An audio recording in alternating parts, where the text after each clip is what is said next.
నేడు నాంపల్లి కోర్టుకు అల్లు అర్జున్ హాజరు కావడం లేదు. ఆయన తరపున న్యాయవాది అటెండ్ అవుతారు. సంధ్యా థియేటర్ తొక్కిసలాట కేసులో కోర్టుకు హాజరు కావాలని అల్లు అర్జున్ కు న్యాయస్థానం ఇప్పటికే సమన్లు జారీ చేసింది.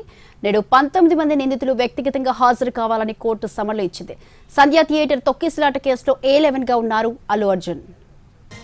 నేడు నాంపల్లి కోర్టుకు అల్లు అర్జున్ హాజరు కావడం లేదు. ఆయన తరపున న్యాయవాది అటెండ్ అవుతారు. సంధ్యా థియేటర్ తొక్కిసలాట కేసులో కోర్టుకు హాజరు కావాలని అల్లు అర్జున్ కు న్యాయస్థానం ఇప్పటికే సమన్లు జారీ చేసింది.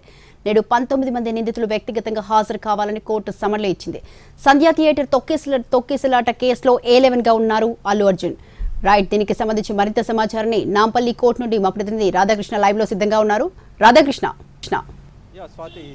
పుష్ప 2 బెనిఫిట్ షోకి సంబంధించిన దాంట్లో 2024 డిసెంబర్ 4వ తేదీ సాయంత్రం జరిగిన ఘటనకి సంబంధించిన దాంట్లో ఇవాళ ఎవరైతే అక్యూజులుగా ఛార్జ్ షీట్లో పేర్కొన్నారో వాళ్ళందరూ కూడా ఇవాళ కోర్టులో ఫిజికల్గా అపియర్ కావాలంటూ కూడా నాంపల్లి కోర్టు సమన్లు జారీ చేయడం జరిగింది. దీనికి సంబంధించి ఇవాళ నాంపల్లి కోర్టుకు ప్రధానంగా ఈ కేసులో A11గా ఉన్న అల్లు అర్జున్ ముందుగా వస్తాడని భావించారు. కానీ అతను మాత్రం ఇవాళ వర్చువల్గా హాజరు కావడానికే ఎక్కువగా అవకాశాలు కూడా కనబడుతున్నాయి. ఎందుకంటే ఇప్పటి వరకు కూడా అల్లు అర్జున్ ఇంకా ముంబైలోనే ఉన్నారు కాబట్టి ఇవాళ వర్చువల్గా హాజరయ్యే అవకాశం కనబడుతుంది. అలాగే ఈ అపియరెన్స్ అయిన తర్వాత ఒక మెమో కూడా అల్లు అర్జున్కి సంబంధించిన అడ్వకేటు కోర్టులో దాఖలు చేసే అవకాశం కనబడుతుంది. మొత్తం ఈ కేసులో 23 మంది పైన నిందితులుగా చేర్చడం జరిగింది. అలాగే ఛార్జ్ షీట్లో 19 మందిని నిందితులుగా చేరుస్తూ చిక్కడపల్లి పోలీసులు ఛార్జ్ షీట్లో పేర్కొనడం జరిగింది. దీనికి సంబంధించి వీళ్ళందరికీ కూడా కోర్టులో అపియరెన్స్ కావాల్సి ఉంటుంది.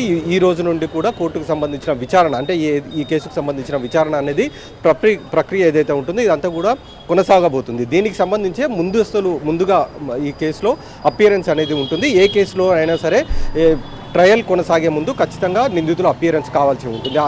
ఆ క్రమంలోనే అల్లు అర్జున్తో పాటు మిగతా 18 మంది నిందితులు ఎవరైతే ఉన్నారో వాళ్ళందరూ కూడా ఈరోజు అపియరెన్స్ కావాల్సి ఉంటుంది. కానీ ఒక అల్లు అర్జున్ మాత్రమే వర్చువల్గా హాజరయ్యే అవకాశం మనకు కనబడుతుంది. దానికి సంబంధించే ఇప్పటి వరకు కూడా చిక్కడపల్లి పోలీసులు కూడా అదే విషయాన్ని చెప్తున్నారు. ప్రస్తుతం అయితే నాంపల్లి కోర్టు వద్ద ఎలాంటి హడావుడి లేదు, రెగ్యులర్గా ఉన్నట్లుగానే ఉంది. ఒకవేళ అల్లు అర్జున్ కనుక వస్తాడని తెలిస్తే మాత్రం పూర్తి స్థాయిలో బందోబస్తు ఏర్పాట్లు మాత్రం ఉండేవి. కానీ అలాంటి ఏర్పాట్లు ఏవీ లేవు కాబట్టి ఖచ్చితంగా అల్లు అర్జున్ వర్చువల్గానే హాజరవుతారు. అది కూడా 12 గంటల వరకు కోర్టులో బెంచ్ పైకి వచ్చే అవకాశం కనబడుతుంది. స్వాతి.